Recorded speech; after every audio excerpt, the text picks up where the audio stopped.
La seule chose que tu me demandes, c'est d'accueillir ton amour. La seule chose que tu me demandes, c'est de l'accueillir un peu plus chaque jour.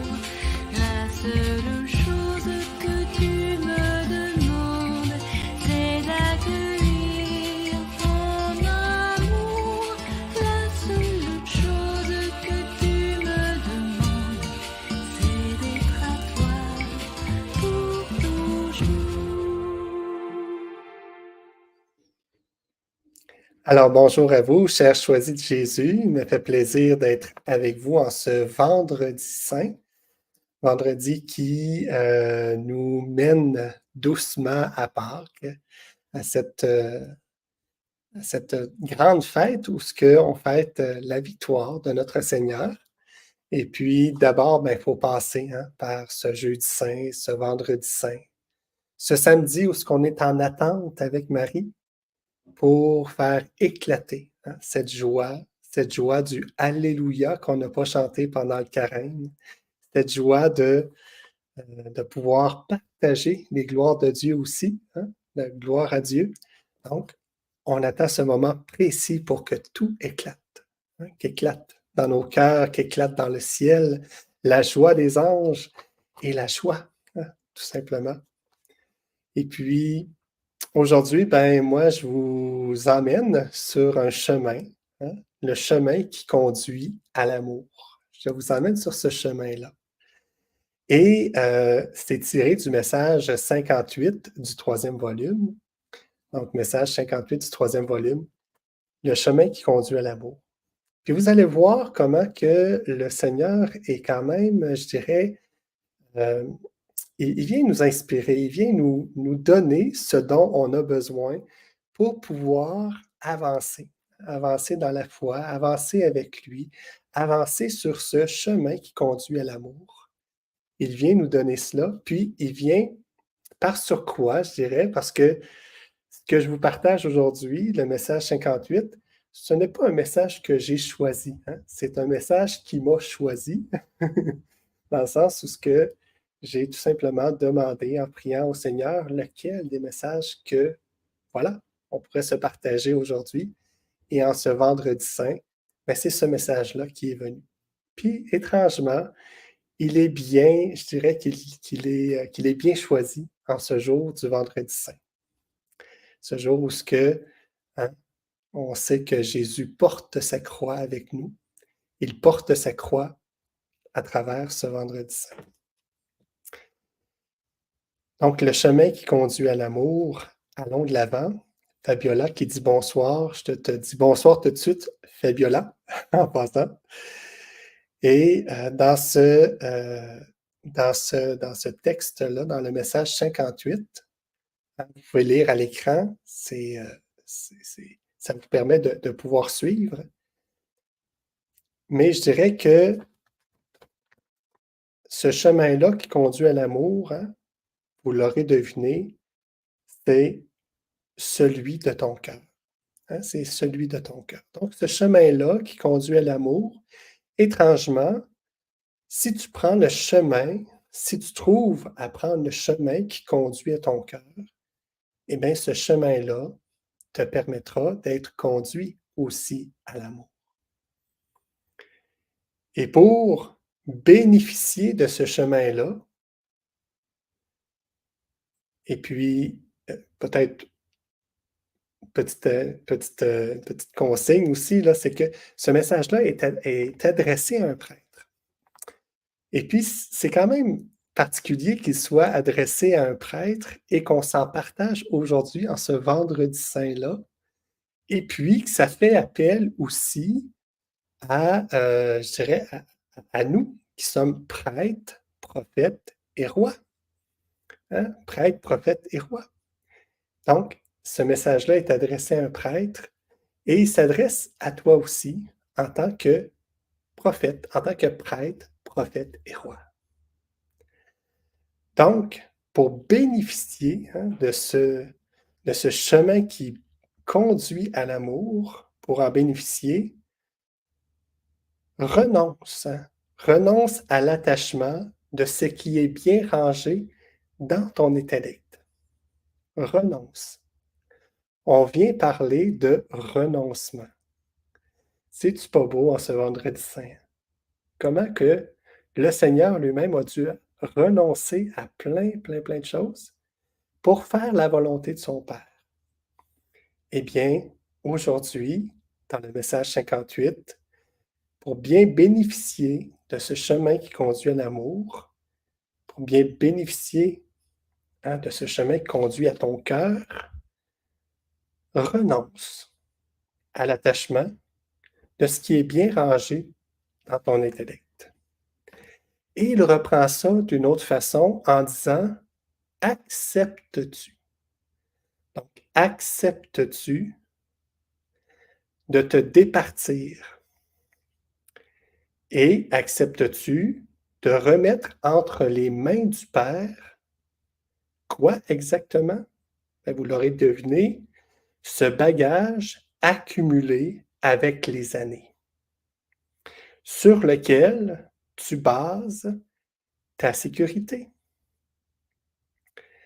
Donc, quand on est dans cette dimension-là où ce que on vient s'appuyer sur des sécurités et ces sécurités-là sont de l'ordre de l'intellectuel, de ce que j'ai compris, de ce que j'ai accumulé comme bagage, puis voilà, ça me donne certaines sécurités.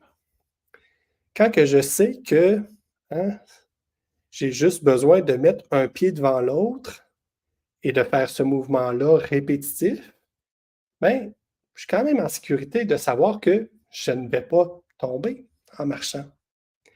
Eh bien, s'il m'arrive un coup de vent ou quelque chose d'impromptu, de la glace, je ne sais pas, je glisse et là, je vais tomber. Donc, il y a toujours un risque à marcher. Mais chose certaine, c'est que je sais que si je marche en mettant un pied devant l'autre, je ne tomberai pas. J'ai une sécurité qui est là. C'est la même chose hein, dans la foi. Quand on apprend des choses et il y a certaines sécurités qui sont là. Et c'est sur ces sécurités-là, bien des fois, qu'on s'appuie. C'est tout à fait normal. Et le Seigneur nous dit, acceptes-tu de te départir, hein? Pas juste de les remettre au Père, mais de t'en départir. Donc, de prendre ce qui est bien rangé, comme dans une bibliothèque, de ce que j'ai appris, et de le prendre et puis de m'en départir. Ça veut dire de ne plus l'avoir et de le remettre aussi au Père. Pas juste de le remettre au Père, de m'en départir avant. Hein, de faire ce choix déchirant-là, de dire, ben, je l'enlève et je te remets mon Père. Pour que, hein, pour prendre les sécurités que t'offre Jésus et qui se situent au niveau de ton cœur. Donc, tant aussi longtemps que ce chemin-là est en train de se faire, hein, ce chemin-là qui conduit à l'amour, c'est celui qui conduit à ton cœur. Donc, ce chemin-là qui est en train de se faire, ça peut être déstabilisant. Je peux avoir l'impression que je ne sais plus marcher, que je ne fais que tomber et que pour dire, ben, je suis dépouillé de tout, hein, et je suis dépouillé de ce qui fait que hein, j'avais certaines sécurités.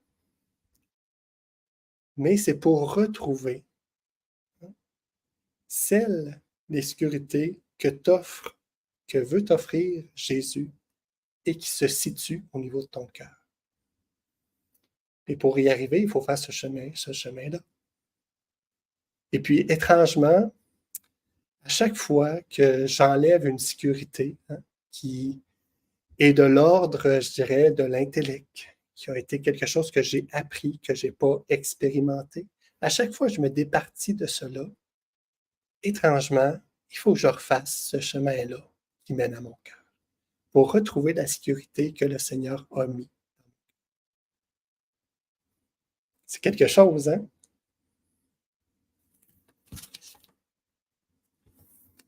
Et oui, Nancy a mis la diapositive. Lisez la première phrase, hein? Tu n'as rien à craindre.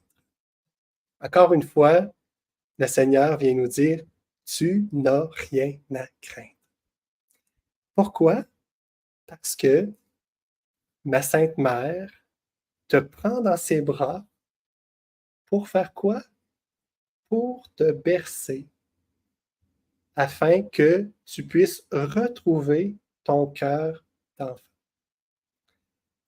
Donc, à travers ces paroles-là, on voit que finalement, si je me départis de mes sécurités, de ce qui est bien rangé dans mon intellectuel, et je les remets au Père, qu'est-ce qui arrive? C'est que je n'ai rien à craindre. Marie est là, sa Sainte Mère est là, et elle vient me bercer. Puis pourquoi? Pour que je retrouve mon cœur d'enfant. Donc, retrouver son cœur d'enfant, c'est quelque chose d'important pour faire ce chemin-là qui conduit à mon cœur. Vous savez, les enfants, quand ils ont besoin de quelque chose, ils ne passent pas par plusieurs, je dirais, ils disent immédiatement ce qu'ils ont besoin. Un enfant qui ne sait pas parler, il va pleurer. Tout simplement, on ne sait pas, on finit par savoir que tel type de pleurs, ben c'est pour telle chose qu'il a besoin. Changer la couche, il a faim ou il a besoin de dormir, puis il a besoin d'être rassuré pour dormir parce que, bon, il pleure pour ça. Voilà. Donc, il est connecté complètement avec son cœur, avec qu'est-ce qui le rend, où ce qu'il a besoin d'avoir ses sécurités. Il va les demander, il va les chercher. Donc, est-ce que moi, j'accepte de repasser par là, hein? De me laisser bercer?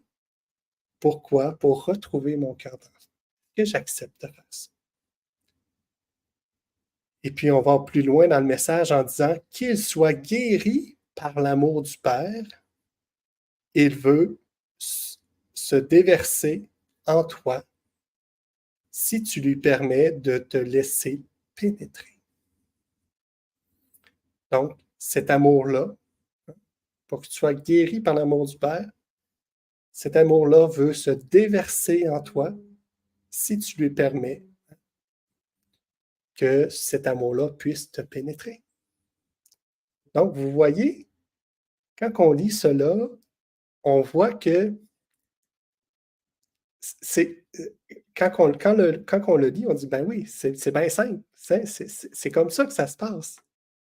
Mais en même temps, essayez, prenez un instant, prenez le temps, puis placez-vous dans les bras de Marie, laissez-vous bercer.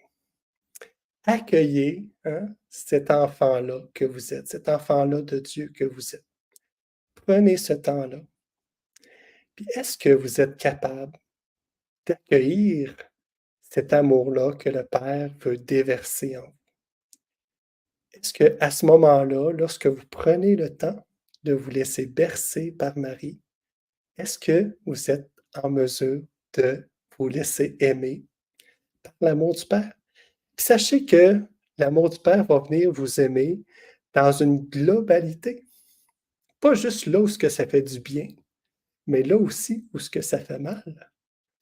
Puis, bien des fois, quand ça fait mal, je sonne la petite cloche et je dis, tu n'as pas accès à cet endroit-là, Seigneur. Puis il obéit, il obéit.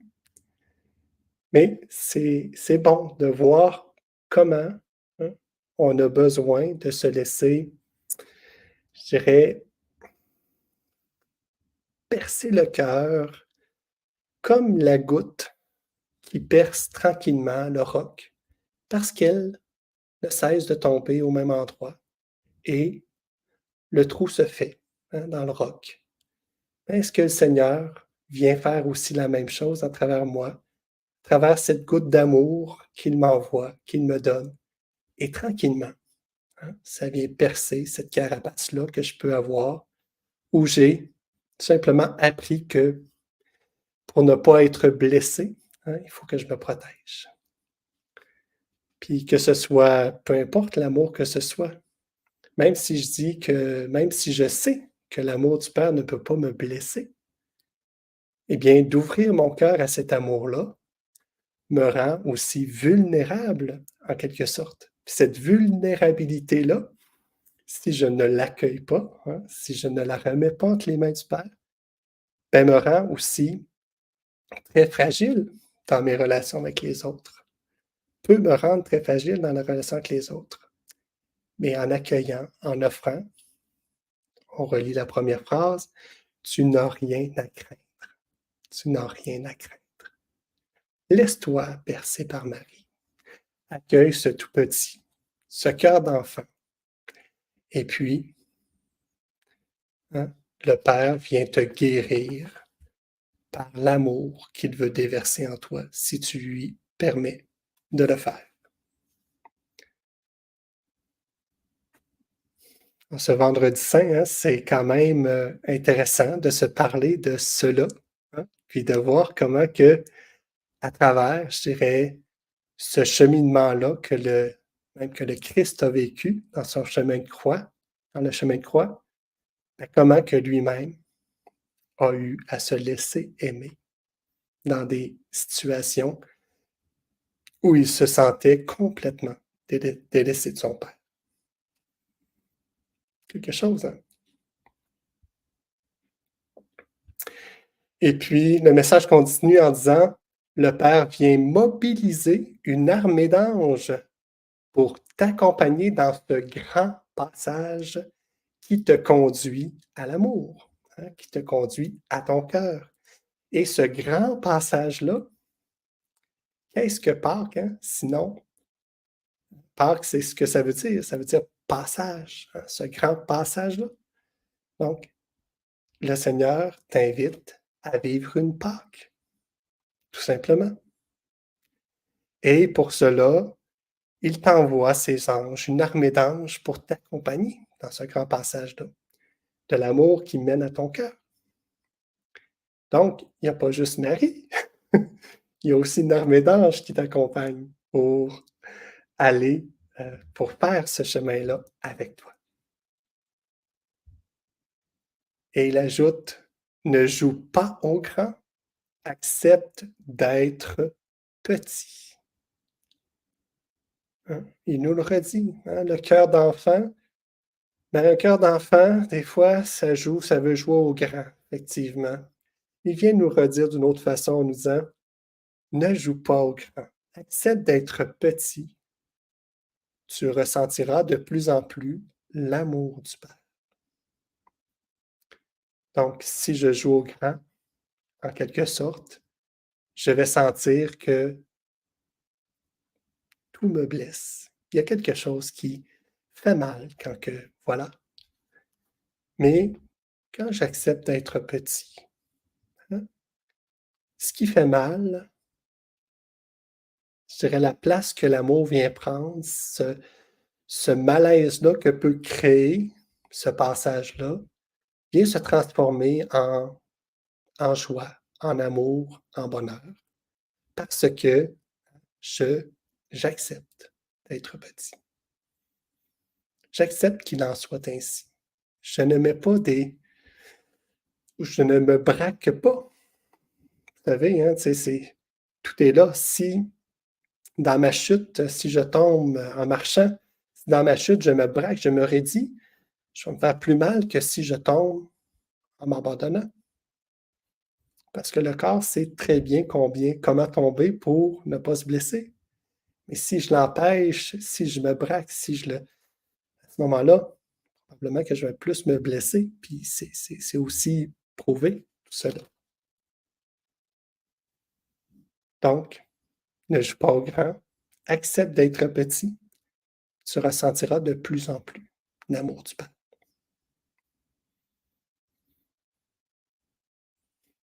Et puis, hein, déjà 20 minutes qu'on est là. Je prends peut-être un petit temps pour Marie-Thérèse qui nous dit bientôt après Pâques, je vais mettre mon ordinateur à jour. Ainsi, je vais pouvoir m'abonner. Merci d'exister. Soyez bénis. Donc, hein, c'est la joie de pouvoir, je dirais, être en communion, être reliés les uns aux autres. Hein. Comment que tu viens nous redire ça, ce désir-là de pouvoir être ensemble, de pouvoir se ressourcer aussi ensemble. Puis Nicole qui nous dit « Laissez venir à moi les petits-enfants ». Voilà, Nicole qui nous dit ça. Puis, à travers cela, hein, vous savez, si je retrouve ce cœur d'enfant-là, comment que je retrouve une proximité, comme tu le dis, laissez venir à moi les petits-enfants, une proximité avec le Père. Et tu rajoutes, Nicole, le Père nous aime tellement qu'il nous appelle ses enfants, et c'est vrai, nous sommes ses enfants. Voilà. Merci, Nicole, d'ajouter cela, qui vient colorer, je dirais, tout ce